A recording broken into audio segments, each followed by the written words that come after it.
राष्ट्रवादीच्या काँग्रेस महिला प्रदेशाध्यक्ष रोहिणी खडसे यांनी मुक्ताईनगर तालुक्यातील कोथळी येथील जिल्हा परिषद शाळेच्या मतदान केंद्रावरती मतदानाचा हक्क बजावला। रोहिणी खडसे या मतदान केंद्रावर येत असता त्या ठिकाणी खासदार रक्षा खडसे यांची गाडी उभी होती।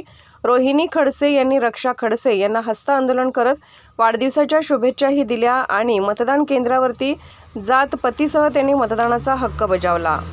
मला असं वाटतं लोकशाही आहे आणि लोकशाहीच्या याच्यात मतदानाचा अधिकार हा सगळ्यात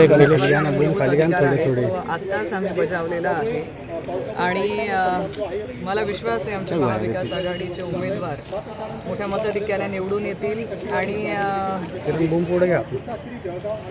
भविष्यामध्ये ते 4 तारखेला तुम्हाला दिसेलच की आमचे उमेदवार किती मताने निवडून येतील। रक्षाताईंनी प्रतिक्रिया देत असताना एकांत व्यक्त करून दाखवली। तुम्ही त्यांच्यासोबत जर असता तर त्यांना अधिक आनंद झाला असता, ताकद वाढली असती। आता भाऊ जसे सोबत आले तसे तुम्ही यायला पाहिजे होते। मी ती प्रतिक्रिया ऐकलेली नाही, पण बघा एक परिवार म्हणून जेव्हा आपण एकत्र असतो तेव्हा नक्कीच त्या गोष्टीचा फायदा असतो। आज जी परिस्थिती ओढवली आहे त्या परिस्थितीनुसार त्या भारतीय जनता पार्टीच्या उमेदवार आहेत आणि मी महाविकास आघाडीच्या उमेदवारासोबत आहे आणि गेल्या अनेक वर्षांच्या आमच्या राजकारणामध्ये आम्ही आमच्या ज्या पक्षाबरोबर आम्ही राहिलोय त्या पक्षाशी एकनिष्ठ राहिलेलो आहोत।